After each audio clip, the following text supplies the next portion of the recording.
It's always a good conversation with Mayor Glenn Jacobs. He joins us on the show. We wanted to have Mayor on to talk about the charity wrestling match that he had proposed with Governor Tim Walz. We'll do that in just a moment. But Mayor Jacobs, what's going on, Glenn? How are you?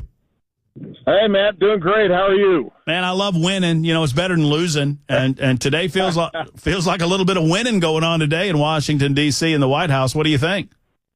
Woo! You ain't kidding, man. You know, this is only Donald Trump could have pulled this off. I mean, this is simply amazing. And along the way, obviously, everyone had a lot of nerves. They come out and they're like, "Yeah, it's kind of what we planned all along." I'd like to read a tweet that I'd put out like 3 days ago. Yeah, if that's cool. Yeah. So it's titled "My Thoughts on Tariffs." It's bullet points. Like, keep in mind that Donald Trump is much more shrewd than his critics and sometimes even his supporters give him credit for. Bullet point 2, tariffs are nothing new. For instance, I cite a World Bank list of all the Canadian tariffs on the U.S. In fact, I'd argue that we've been in a cold trade war with China for years.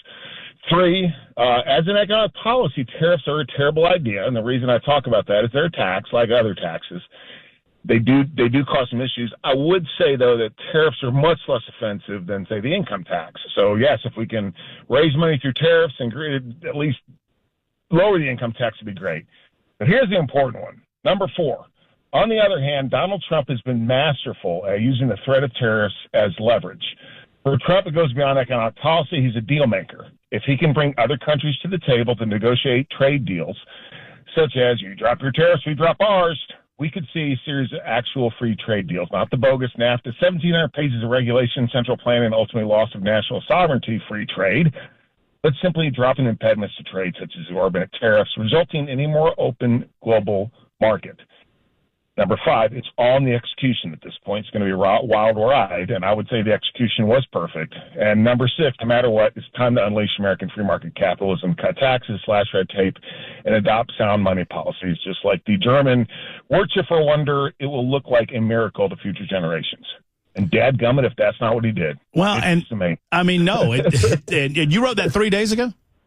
Yeah. That's incredible. Yeah, I mean, yeah, and I was just like, and then Art Laffer and there's a friend of mine who lives, actually Dr. Laffer lives in Nashville. He's father of Reaganomics, and Stephen Moore, who is an economic advisor to President Trump in his first term, they literally were saying what Trump did today. It's like, hey, just lower, hey, we're going to go over everyone's tariffs to 10%, bam, boom, bang, and guess what, China? And the amazing thing is, Matt, he had no leverage here.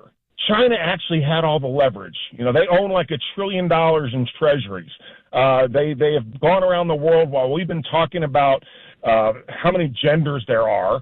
They've been buying uranium mines. Mm-hmm. While we've been discussing men and women's sports, they've been increasing their refining capacity and spreading their influence throughout the world. So he literally had no leverage here. This is a huge bluff. And man, I mean, and there's a meme going around right now, and it's hilarious, but it's absolutely true. It's Xi Jinping sitting there reading the art of the deal. I'm looking at it right now as you speak. Exactly right. It's exactly right. It's like, okay, where did I get beat here? How did I not figure this out? Well, and in the broad sense, you do this, you suffer the slings and arrows of an aggressive anti-Trump media here in the United States of America. You recognize that there's going to be some temporary anxiety over the stock markets. You tell people to stay cool. I mean, he said it. He said it. Don't be a panicking. Be cool, and all will work out, knowing that this was coming on the back end, understanding that the purpose was to, in the broad scheme, tell me if I'm wrong, Glenn, we figure out who our allies are, who wants to come to the table, who wants to work down to zero or as close as we can get to it, and who's not, and we knew who the big red player was in all of this. We knew who we didn't know. I didn't suppose to know, you did, who he was trying to draw out all along, and it worked. And now you have a stock market that is at this moment the same as it was in September, and it's up 4% for the year. So all of these people that are screaming bloody murder about a recession need to, they need to take off a week or two on social media and stop listening to these keyboard warriors that think they know so much. Yeah, it's been amazing. Now the next step, seriously, we have free market capitalism is like Secretariat, right? And even with the Chinese state capitalism that they have. They're still a communist country. They're basically an overweight Shetland pony. But we have just weighed Secretariat down with so much red tape, so many taxes, the regulation, the government spending. That needs to get slashed, and once that happens and we're free to run, it will be unbelievable. For instance, we rank in the bottom third of nations for the time that it takes to get a nuclear power plant online. And it's all because of permitting and regulation, and meanwhile, again, the Chinese are over there just building these things like crazy. I hope that that's President Trump's next step, is to just free up our economy, and once again unleash the powerhouse that is free market capitalism. Well, I absolutely love it. I love the outcome of this. I don't know. I mean, I often say, Glenn, and I don't try to oversimplify it, but, I don't know how much Donald Trump is Bobby Fischer, if you know the old chess master, right? He could play 15 people and beat them all. And how much of this is Forrest? The old movie Forrest Gump. Forrest Gump had no idea how he came out good on all of these situations, but he did. And Donald Trump, regardless of how he does it, he always comes out on the right side of these things. Yeah, it's truly amazing. I think he's just good, right? And they say I'd rather be lucky than good. Well, eventually your luck runs out, right. And it's amazing because every time that we think that Trump's luck has run out, it turns around and bam, this literally is a reshuffling of the global economic order in a very good way.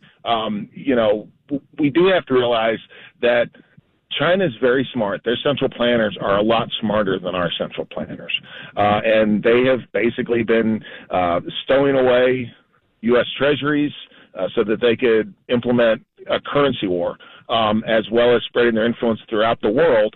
And Trump realized that, and, at some point you have to do something to push back. And what he did, again, it was brilliant. And I don't think anyone else in the world could have done this because, we're all kind of staring into the abyss, and Trump's like, it'll be fine. Well, and sure enough, it is. It's amazing. And when you have 75 plus nations that are lining up and saying, hey, we'll sit down, we'll talk with you, recognizing the ability to recognize that, that China itself, and the leadership within China as our number one geopolitical foe, Xi positioned himself as the guy that's willing to stand up to the United States of America. And Donald Trump pushed him into that position, and he took the bait. Yeah. Completely took the bait, and now he's backed into a corner and he can't back down because tariffs of this nature are going to significantly hurt China far more than they hurt the United States of America, especially when every other nation, we're back on a level reciprocal footing. Right. And that's the key. Basically, you have isolated them. You've isolated them economically. And, look, who would I rather be the major influence in the world, the Communist Chinese Party or America? I'm voting for America every time. And because of what Donald Trump did today, I think that we will once again, be able to stare down China and say, hey, we're the most influential country in the world, and that's what we want. And tell me if I'm wrong here, Glenn. The one thing that China might have that makes negotiations a little bit weird, does everyone start to understand why he's been focused on Greenland? Like he's been focused on Greenland? Or like he wanted to get a rare earth minerals deal done in Ukraine? Because he recognizes that we have to lessen American dependence on some of these minerals that are necessary to move the economy forward from a technological standpoint. And he was doing that 2 months ago. Right. Yeah. Well, again, we've been dilly-dallying around with, these things that are just silly. I mentioned how many genders there are and, men and women's sports and all this stuff. And you're exactly right. Meanwhile, China has been cornering the market on rare earth minerals. They've been increasing their refining capacity. So they were putting themselves in a position to become dominant power and to literally put a stranglehold on the rest of the world. And that, seriously, I think that ended today. Yeah, I'm almost speechless. This thing was just remarkable what he was able to achieve. It is certainly a boom. I mean, it is a big boom. So before we let you go, Mayor Glenn Jacobs, of course, our guest. Everybody knows Glenn. Everybody knows the great job he does over in Knox County. You also do a great job of calling liberals out when they run their mouths off. And I'm sad. I'm a little sad about this, though, because I thought you took Tim Walz shooting his mouth off and created a great idea that could benefit everybody, that could raise a lot of money for a lot of charity.